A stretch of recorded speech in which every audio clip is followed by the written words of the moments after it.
বন্ধুরা ভালো আছেন। আজকে আমি এঁচোড় আলু তরকারি করব। এঁচোড় আলু নুন হলুদ আর 1 চামচের মতো সর্ষের তেল দিয়ে এটা সেদ্ধ করছি। আর এখানে একটা মশলা ভাবছি, গোটা গরম মশলা আছে, এই তো দালচিনি লবঙ্গ এলাচ তেজপাতা শুকনো লঙ্কা পেঁয়াজ আদা কাঁচা লঙ্কা আর এই রসুন আর এখানে গোটা ধনে গোটা জিরে, এগুলো গ্যাসটাকে একটু গরম হয়ে গেছে প্রচণ্ড বলে পুড়ে যাতে না যায় আমি একটু অফ করে রেখেছি।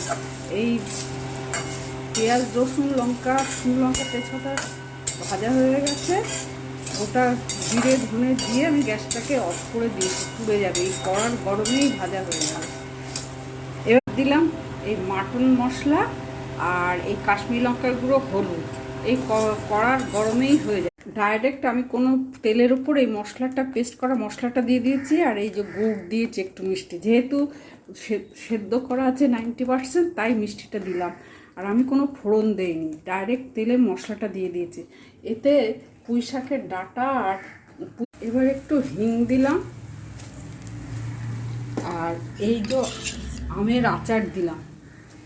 এবার একটু মেশিন ধোয়া ওই জলটা দিয়ে দিলাম, দিয়ে এরপরে এইগুলো দিয়ে দেবো।